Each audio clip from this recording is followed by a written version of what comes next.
Mis hermanos, voy a invitarlos a buscar en sus Biblias la primera carta del apóstol Juan. Primera de Juan, capítulo 1.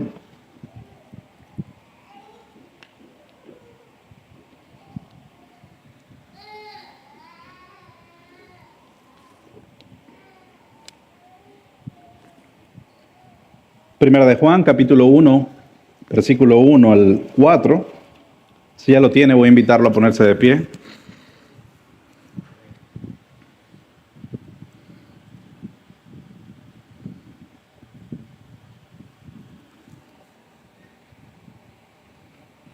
Primera de Juan, capítulo 1, versículo 1 al 4. Dice: lo que existía desde el principio, lo que hemos oído, lo que hemos visto con nuestros propios ojos, lo que hemos contemplado y lo que han tocado nuestras manos, esto escribimos acerca del verbo de vida. Y la vida se manifestó a nosotros. La hemos visto y damos testimonio y les anunciamos a ustedes la vida eterna que estaba con el Padre y se manifestó a nosotros. Lo que hemos visto y oído les proclamamos también a ustedes, para que también ustedes tengan comunión con nosotros. En verdad, nuestra comunión es con el Padre y con su Hijo Jesucristo. Les escribimos estas cosas para que nuestro gozo sea completo. Oremos. Padre, queremos pedirte en esta tarde que tú utilices estos minutos para hablar a nuestros corazones. Queremos que utilices este tiempo para edificar nuestras vidas con el poder de tu palabra. Queremos, Señor, que tu Espíritu Santo hable a nuestros corazones, que tu verdad sea expuesta y que nosotros podamos ser edificados con ella. Oramos, Señor, en el nombre de Jesús. Amén. Pueden tomar asiento, mis hermanos.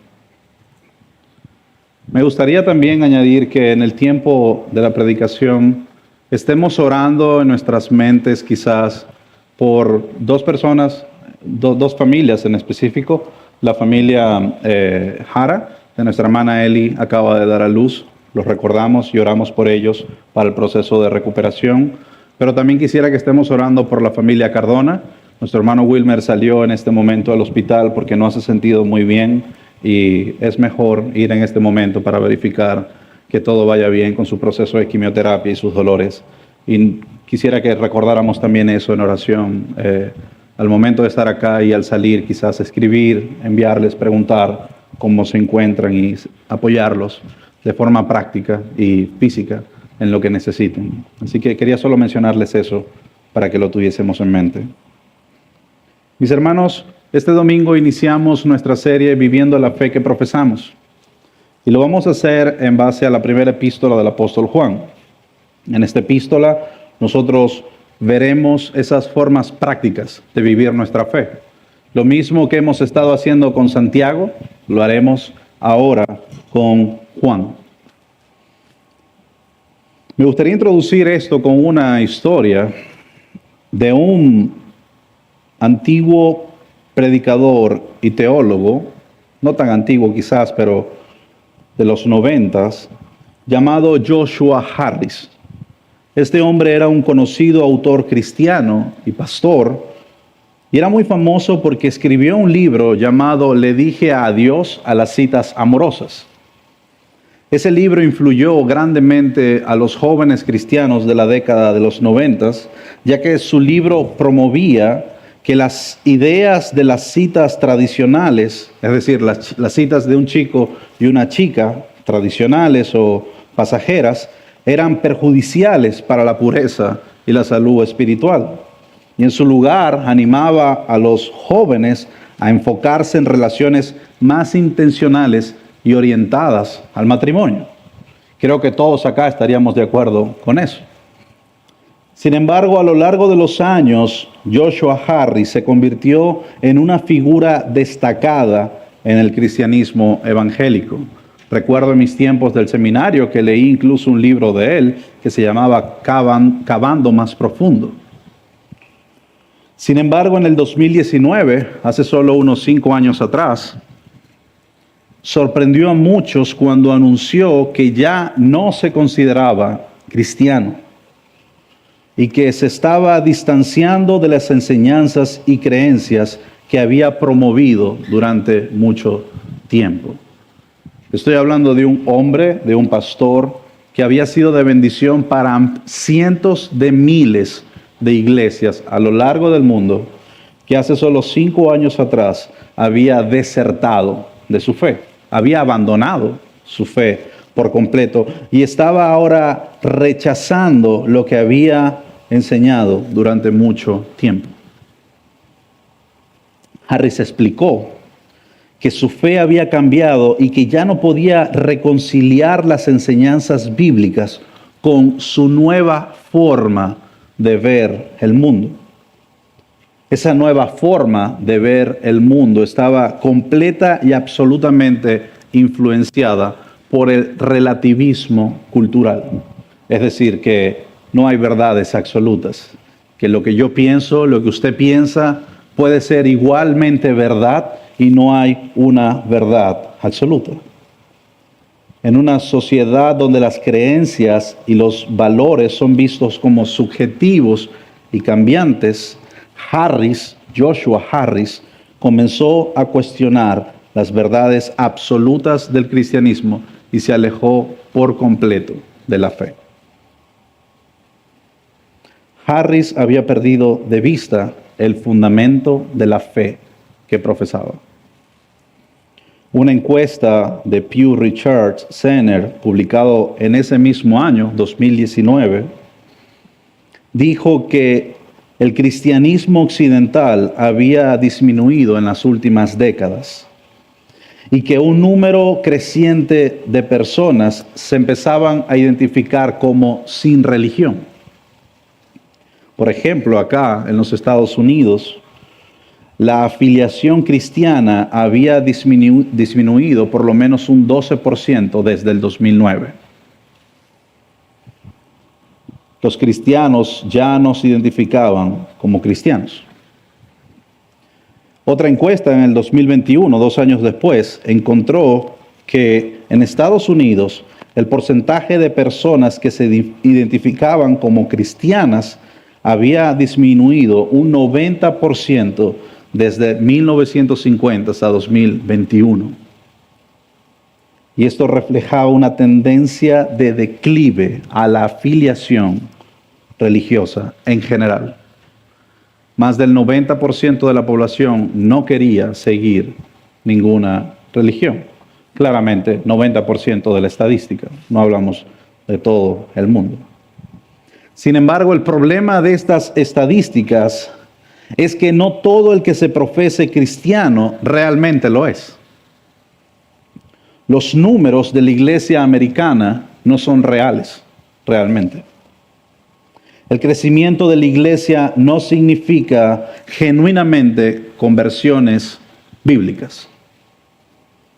Muchas iglesias hoy en día están vacunando a las personas de cristianismo. Se les vende un evangelio barato, vacío, cómodo, accesible y sencillo de seguir.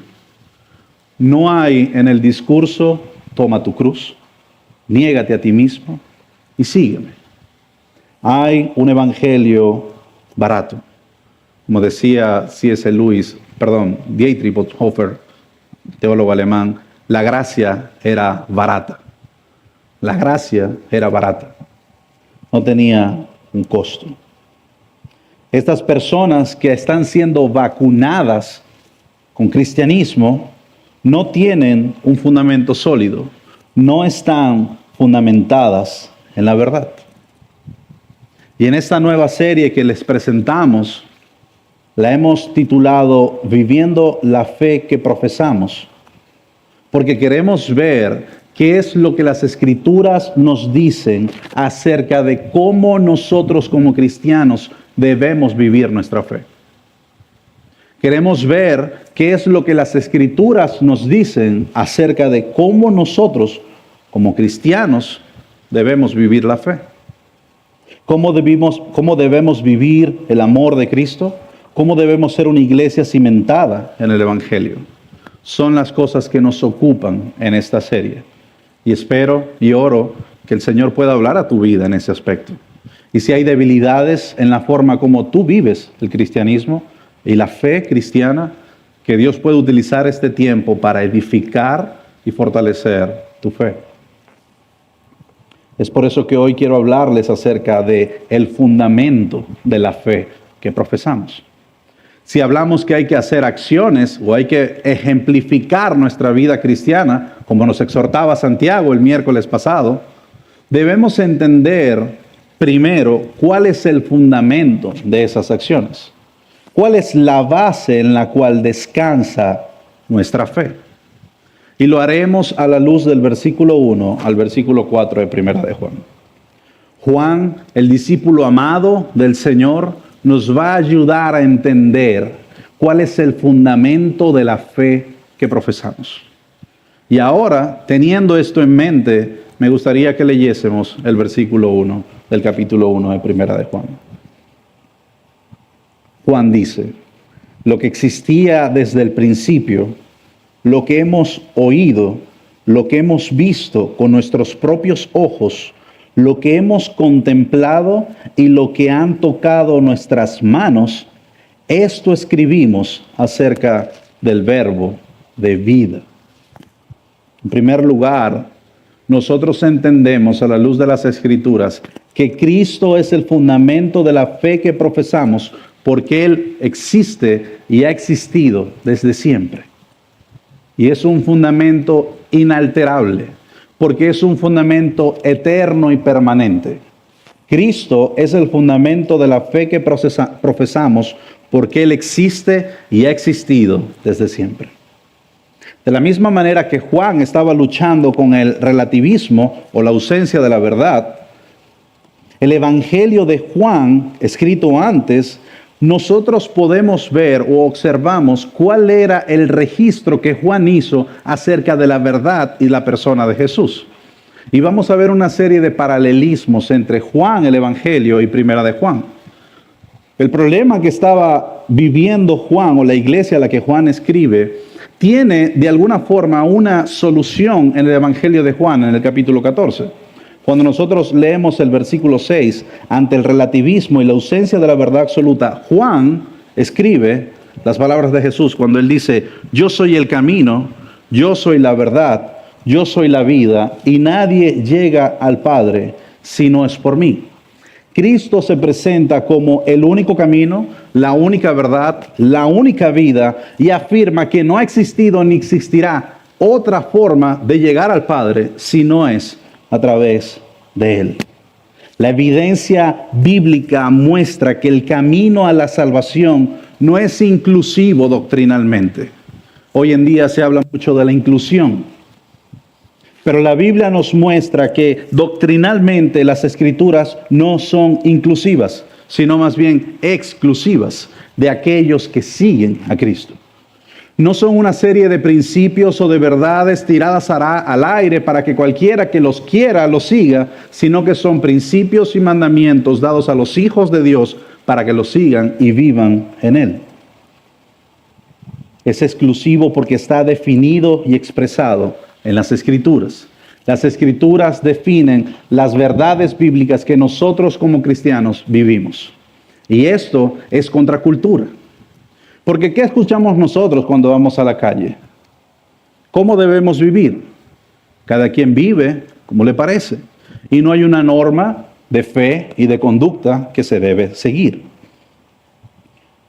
La Biblia nos enseña que todos pueden venir al arrepentimiento y fe porque la oferta del Evangelio es para todos. Pero vivir la fe en Cristo debe hacerse en términos de su palabra, de su voluntad y de su persona. Debe hacerse en el contexto de estar en Cristo. Si yo estoy fuera de Cristo, yo no puedo vivir una vida que glorifique el nombre de Dios. Si yo estoy fuera de Cristo, yo no puedo vivir una vida que glorifique el nombre de Dios. Si yo no vivo en su palabra, si yo no vivo en su presencia, si yo no vivo en su voluntad, si yo no vivo en su persona, no puedo afirmar que soy cristiano. No lo puedo hacer. Sin embargo, había personas en el tiempo de Juan que atentaban no solo contra el cristianismo, sino contra la misma naturaleza de Cristo. Nosotros creemos como iglesia que Jesucristo es 100% Dios y 100% hombre. Sin embargo, la iglesia en Asia estaba rodeada por ciertas doctrinas o pensamientos que atentaban contra esta realidad. No todos creían en la encarnación de Cristo, sino que dudaban de ella. El relativismo, el hecho de que no haya verdades absolutas, no es algo nuevo, hermanos. No es un término nuevo. No es algo que debe sonarnos extraño. El relativismo tiene su origen en el mismísimo Edén. ¿Recordamos a la serpiente? Fue la primera relativa. Dios les dijo que morirán. Eso no es verdad.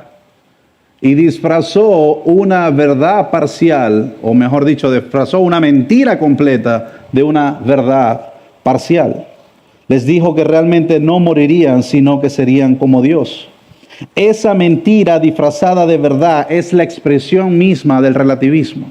Que nosotros podemos vivir vidas como nos place, en el contexto que queramos, de la forma que queramos, y eso no involucra ni afecta en lo absoluto a Dios o a la iglesia local. De la misma manera, en la provincia romana de Asia y en todo el continente de Europa y Asia antigua, estaba plagado de este mal.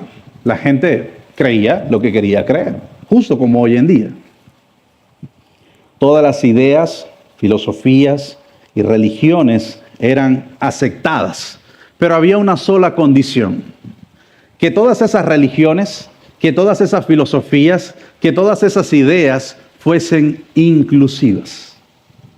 Si tenían un criterio de exclusivo o demandaban de las personas que no hiciesen algo o atentaran contra su libertad, entonces no iba a ser aceptada. Usted podía seguir a dioses como, por ejemplo, Asclepio, Atena, Zeus, Dionisio, Apolo, Cibeles, Artemisa, y ninguno de ellos iba a atentar contra su libertad. Usted podía vivir libremente en su pecado y ellos no tendrían ningún problema de ello. ¿Recuerdan en el libro de los Hechos, en el capítulo 17, cuando Pablo visita Atenas? Cuando él entra a Atenas a evangelizar la ciudad, estaba ardido porque había demasiada idolatría en Atenas. Y las escrituras nos dicen que Pablo llegó al aerópago, el lugar donde se predicaba, o era el sitio donde se anunciaba o la gente hablaba, y dijo a los atenienses: varones atenienses, estoy en Hechos 17, 22, 23, varones atenienses, percibo que ustedes son muy religiosos en todo sentido. No eran religiosos en un solo sentido, eran muy religiosos en todos los sentidos. Porque mientras pasaba, cuando Pablo estaba entrando en la ciudad, mientras pasaba, observaba los objetos de su adoración. Lo que Pablo está diciendo, que cuando él entró a la ciudad, todo el camino de la ciudad estaba forrada de vitrinas, de estantes con diversos ídolos. Y Pablo dice: veo que son muy religiosos en todos. Y Pablo especifica y dice: pero mientras pasaba, observaba los objetos de su adoración y hallé también un altar con esta inscripción: al Dios no conocido. Los atenienses tenían tantos dioses que decidieron crear un espacio al Dios que no conocían. Habían llevado su idolatría a lo absurdo. Y es allí donde Pablo dice: pues lo que ustedes adoran sin conocer, eso les anuncio yo. Y empieza su discurso del Evangelio. Sin embargo, no solo había seguidores de otros dioses que atentaban contra la fe de la iglesia en Asia, sino que habían falsos maestros. Nosotros recordamos en las epístolas paulinas que Pablo constantemente estaba exhortando acerca de quién, de los falsos maestros. Cuídate de la doctrina, cuídate de los falsos maestros, cuídate de los lobos rapaces vestidos de oveja. Aquellos que torcían las escrituras y contagiaban a las iglesias de falsas doctrinas. En este contexto, hermanos, creció una herejía llamada gnosticismo. Nosotros estamos familiarizados con ese concepto porque conocemos personas que nos dicen, no, yo soy agnóstica. Puede tener familiares que se declaran agnóstico y la palabra gnosis es conocimiento, agnóstico es sin o carente de, por lo tanto un agnóstico es aquel que no tiene el conocimiento suficiente para creer que esa doctrina que usted está enseñando realmente es genuina o verdadera. Es decir, él no reúne la suficiente cantidad de información para decir que su fe realmente es algo que él puede creer. Es un agnóstico, no tiene conocimiento suficiente. Sin embargo, en la iglesia a la que Juan escribe, a toda la iglesia de Asia Menor, el problema no eran los agnósticos, eran los gnósticos. Y los gnósticos eran una combinación de paganos, pensamientos judíos mezclados con cristianismo. Pensamientos paganos, me refiero romanos, fenicios, de todas las partes. Eso era una combinación con pensamientos judíos y tenía una que otra combinación de pensamientos cristianos. Esa mezcolanza de religión, de ideas, de pensamientos, era representada por un movimiento llamado gnosticismo.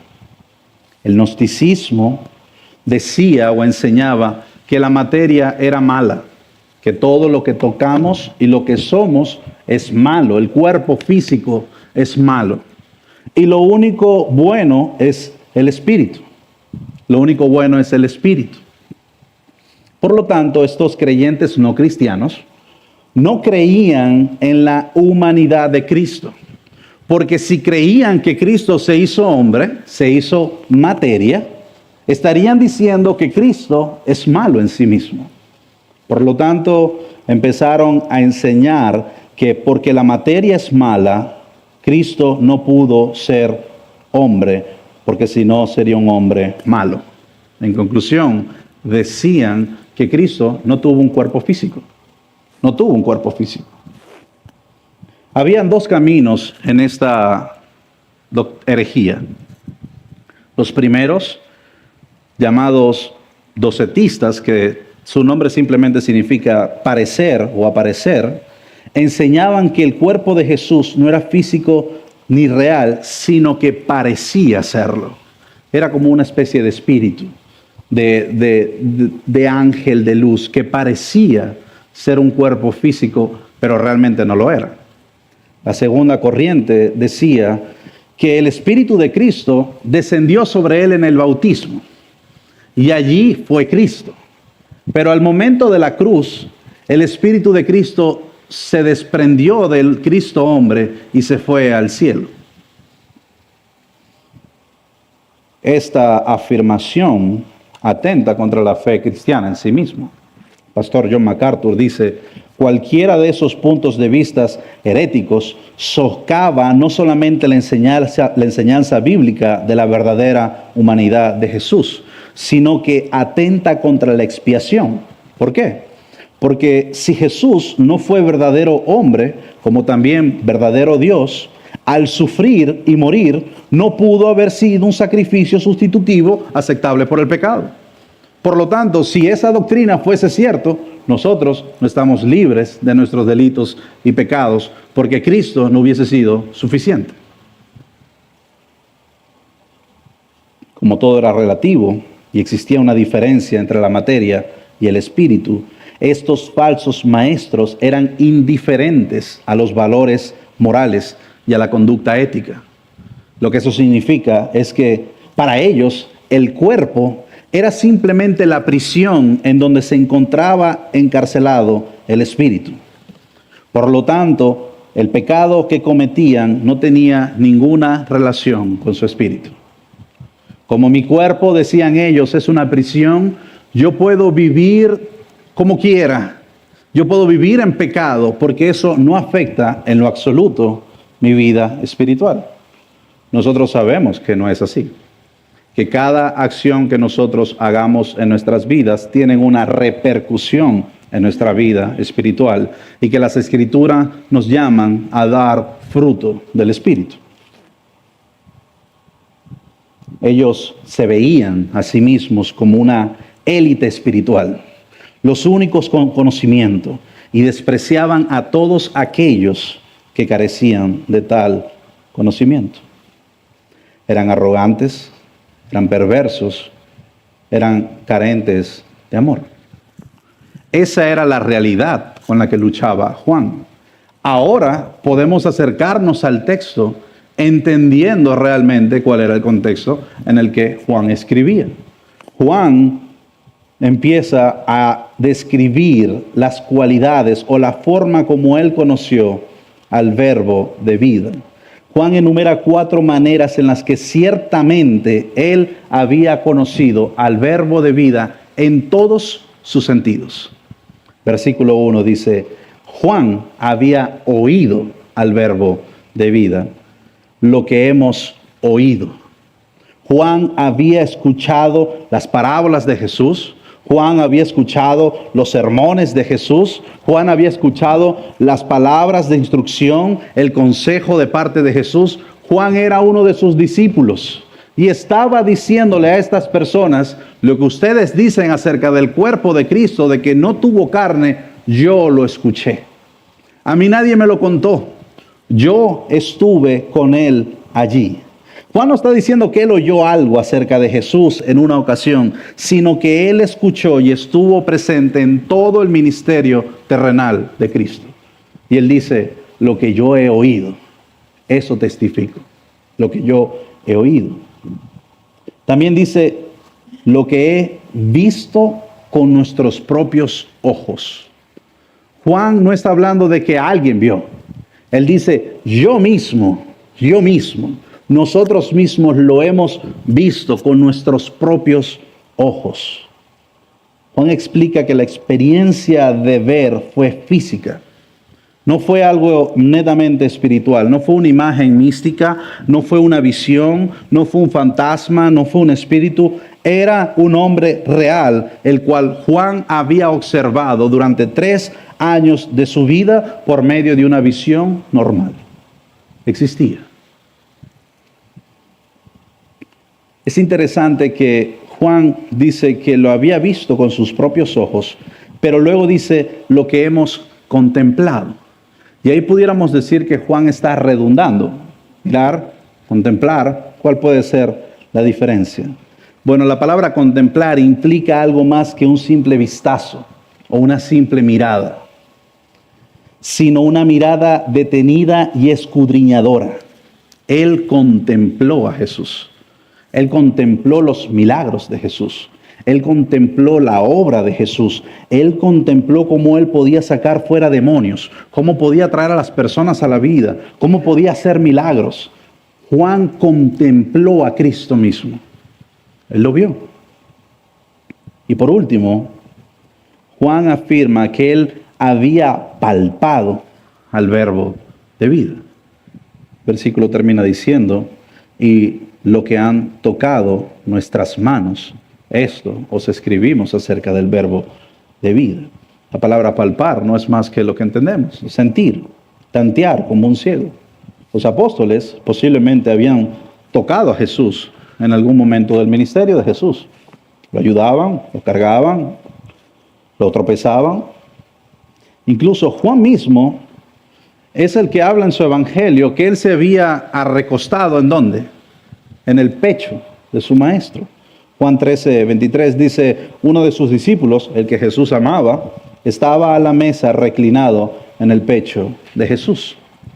Cuando Jesús resucita de entre los muertos, le dice a los discípulos, y él les dijo, ¿por qué están turbados? ¿Y por qué surgen dudas en sus corazones?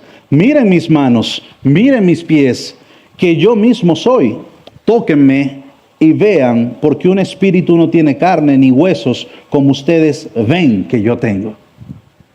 Este texto derrumba las filosofías y herejías que habíamos visto al inicio. Jesús mismo dice, un espíritu no tiene cuerpo ni huesos. ¿Recuerdan cuando había de entre los discípulos un incrédulo llamado Tomás? ¿Recuerdan qué fue lo que dijo Tomás cuando dijeron que había resucitado? Tomás dijo, tengo que meter mis manos en sus llagas y en su costado. Y cuando lo haga, creeré que él ha resucitado. ¿Y qué fue lo que pasó? Jesús se apareció en el aposento alto y le dijo, Tomás, mete tus manos en mis llagas. No, Señor, mete tus manos en mis llagas. Y a veces vemos que esa enseñanza está muy lejos y creemos que solo Tomás es el incrédulo. Pero a veces Dios hace tanta misericordia y gracia en nuestras vidas y somos tan ciegos como Tomás. A veces el Señor manifiesta su gracia y misericordia en nuestras vidas en el día a día y somos como Tomás. Creemos que es producto de la casualidad. Creemos que es producto del azar y de la suerte. Y no somos sensibles a ver que es la mano soberana de Dios la que está guiando y proveyendo en nuestro camino lo que necesitamos. Es por su gracia. Y es lo que Juan está tratando de hacer. El fundamento de la fe de Juan era Cristo mismo, porque Cristo existe. Era Cristo mismo porque Él existía desde el principio. Era Cristo mismo porque Él lo vio.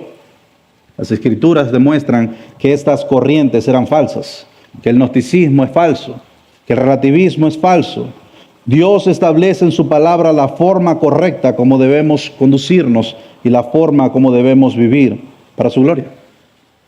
Es lo que su palabra dice.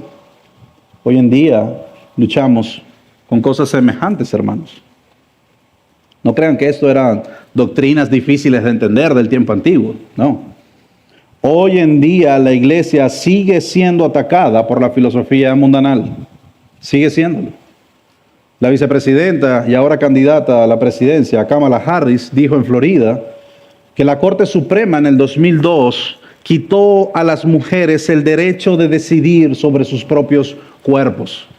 Afirmó que nadie le puede decir a la gente lo que debe hacer con su propio cuerpo. Y terminó diciendo, ¿cómo puede ser libre si una mujer no puede decidir, si un médico no puede atender a su paciente y si una persona no puede dirigir el curso propio de su vida?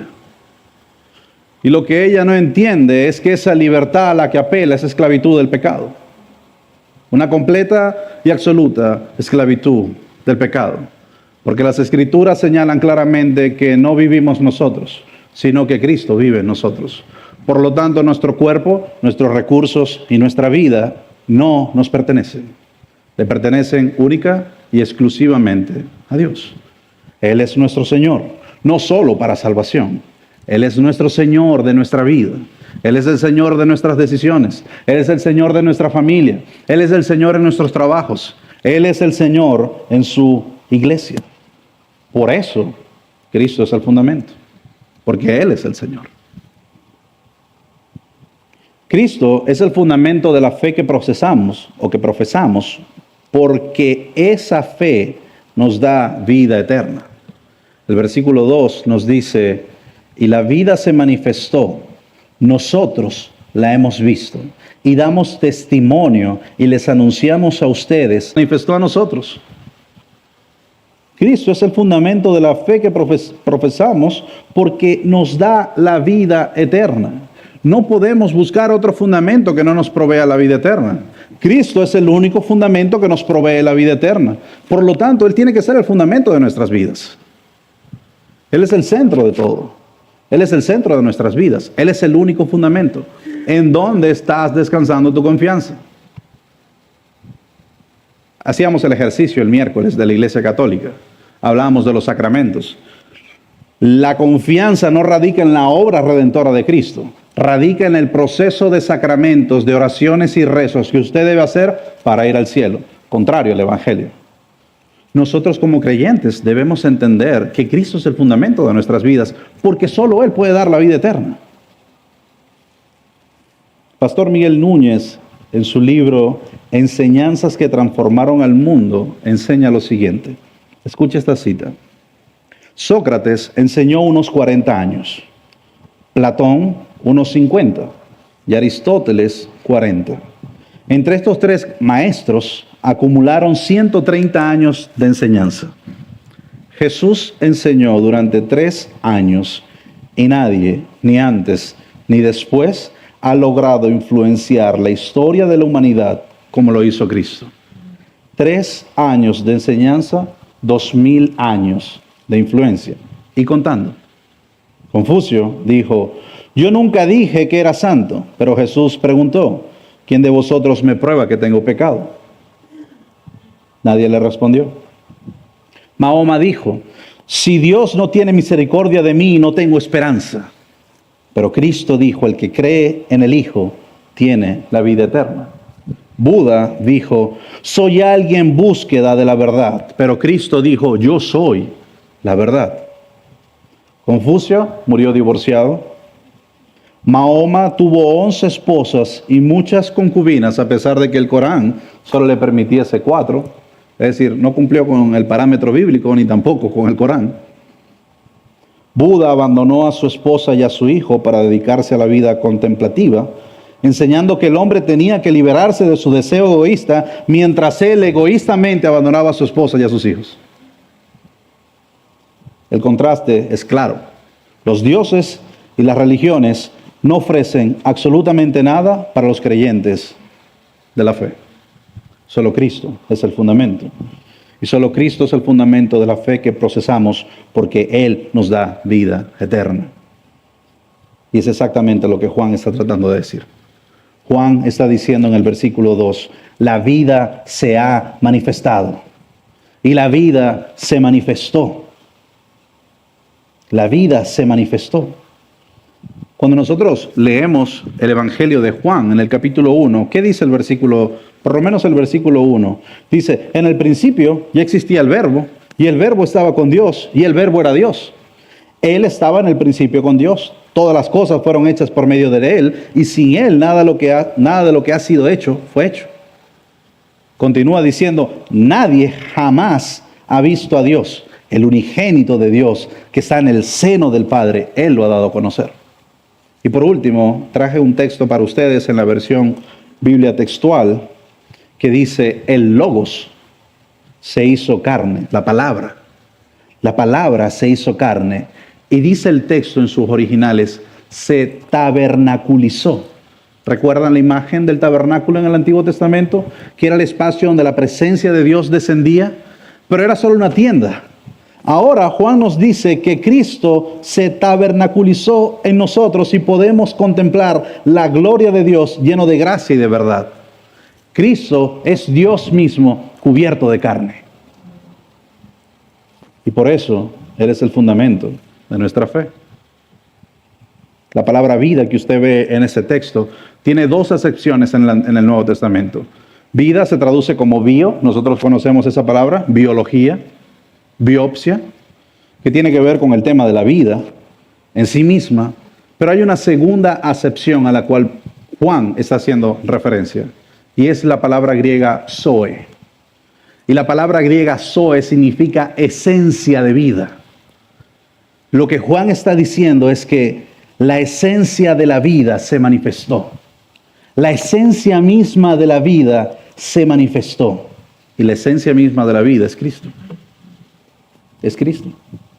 Hay 3 expresiones de la vida. Él, Cristo, es el dador de la vida física. ¿Recuerdan? Lázaro, ven fuera. Es el dador de la vida física. Él es el dador de la vida espiritual. Y Él os dio vida cuando estabas muertos en vuestros delitos y pecados. Y por último, hermanos, ¿qué es lo que el texto nos dice? Es el dador de la vida eterna. ¿Recuerdan cuando Jesús estaba hablando con Marta y con María? ¿Qué fue lo que les dijo? El que cree en mí, aunque muera, vivirá. El que cree en mí, aunque muera, vivirá.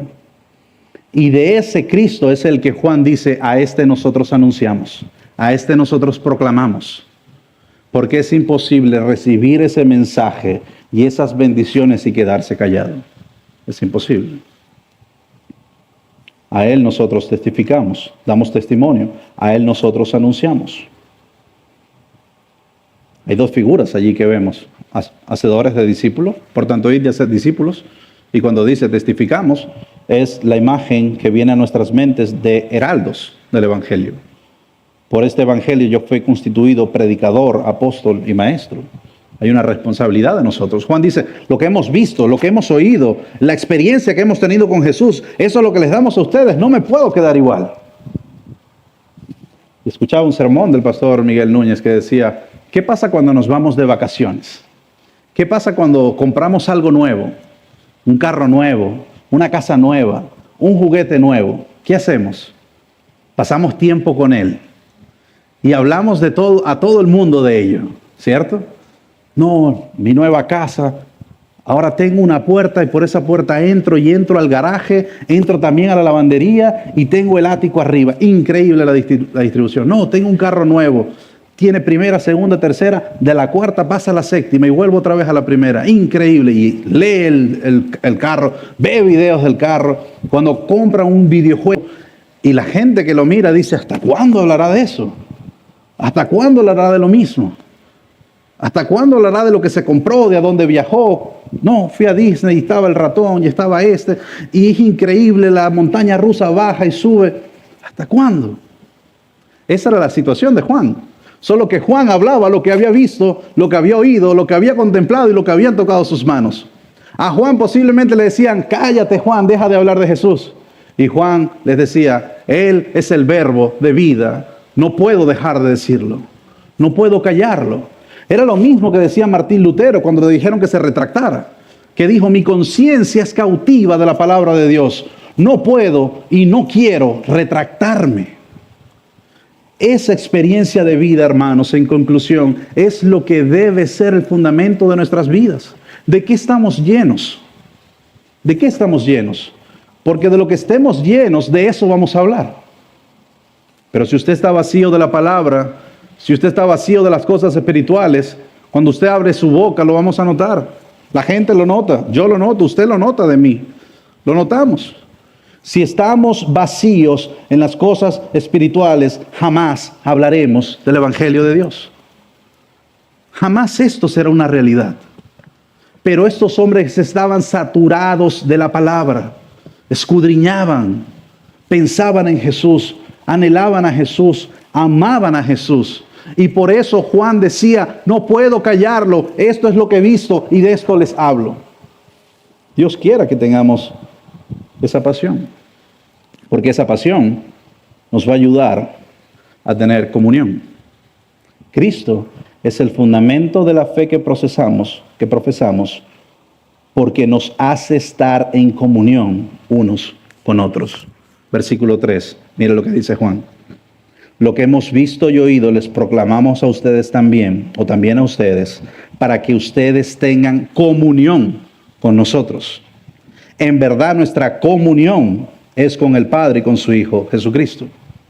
Lo que Juan quiere decirle a la iglesia es que la única forma que tú y yo tengamos comunión es que tengamos que ver, tengamos un punto de contacto, tengamos algo en común. Y ese algo en común es Cristo. Yo soy partidario que nosotros definitivamente como iglesia tenemos que tener muchos intereses en común. Nuestros trabajos, nuestros oficios, nuestros gustos. Definitivamente eso edifica porque nos ayuda a entender las destrezas de cada uno. ¿Quién tiene un negocio? ¿Quién hace esto? ¿Quién hace aquello? Y en la comunidad de la fe nos ayudamos.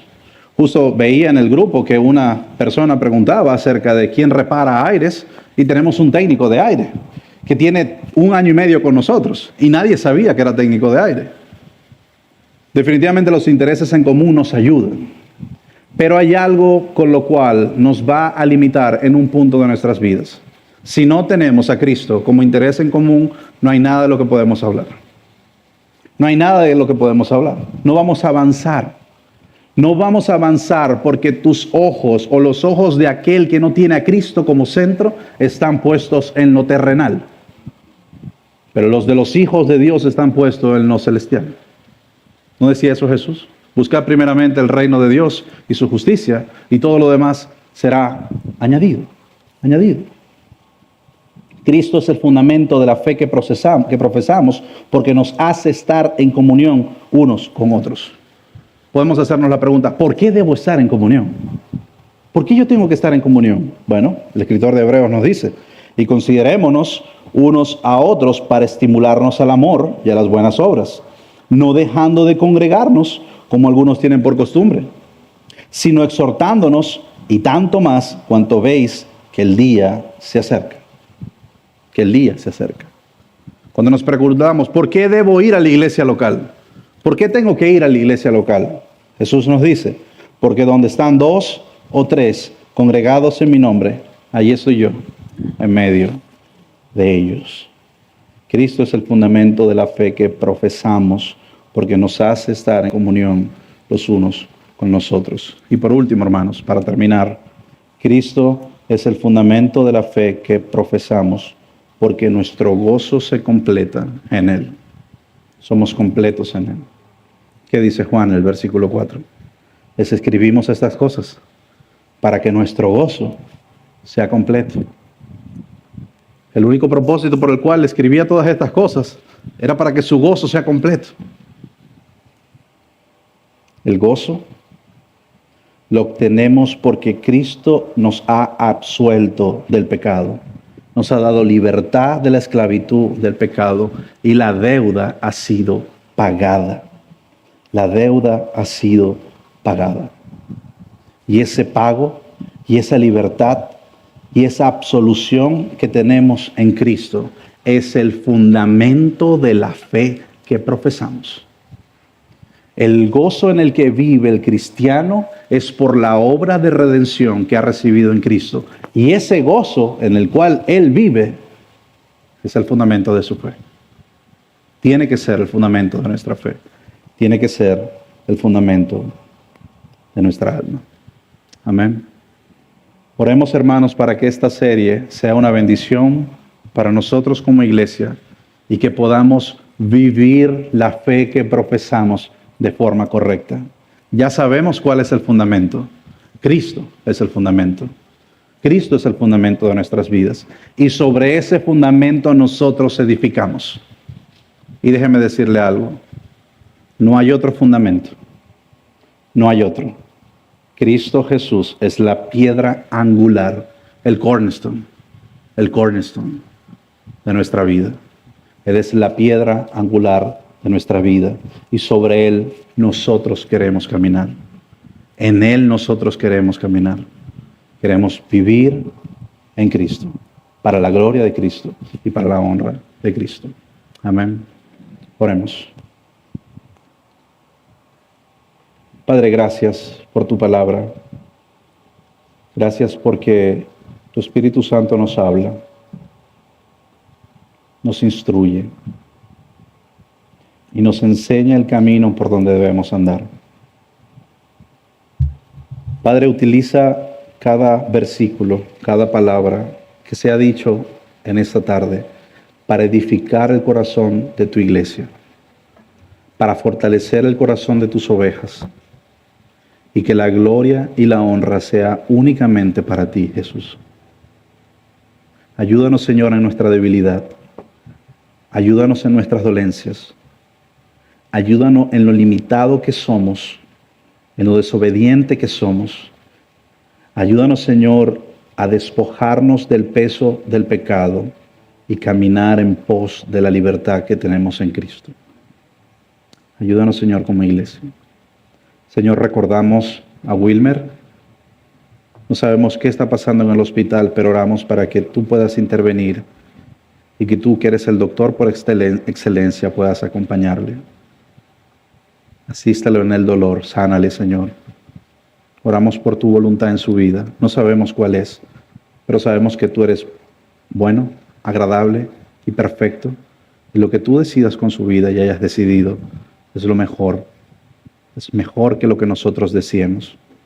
Oramos por él para que pueda recuperarse rápidamente y que en este momento los doctores puedan identificar su dolor. También oramos por nuestra hermana Elizabeth. Ayúdale en el proceso de recuperación. Oramos por su bebé. Oramos por Elena Grace para que tú puedas bendecirla, para que tú puedas poner en su corazón esa semilla que los padres van a sembrar, para que fertilice, para que germine, Señor, en crecimiento de tu palabra. Oramos por nuestro hermano Juan, por la familia Jara, para que tú los fortalezcas, los animes, les des fuerzas. Y oramos también por nosotros como Iglesia Bíblica Cornerstone, para poner nuestras manos a la disposición de aquellos que están en aflicción. Pon en nuestros corazones el deseo de servirles, Señor, y de ayudarles de forma práctica, real, genuina, para testificar de la obra que tú has hecho en nuestras vidas. Oramos, Señor, por nuestros hijos, por los pequeños, por los adolescentes, para que en este nuevo inicio que empezará mañana para muchos, sea tu Espíritu Santo protegiendo, guiando y acompañando a cada uno de ellos. Que ellos, Señor, puedan convencerse cada vez más de tu palabra, de tu evangelio, y que puedan ser sal, Señor, puedan ser luz a estos colegios que a veces están sumergidos en tinieblas. Dale a los padres, Señor, la disposición, la responsabilidad de ocuparse de la salud espiritual de sus hijos, los hijos que tú les has dado y que te pertenecen a ti, Señor. Oramos por ellos, Señor, en el nombre de Jesús. Amén.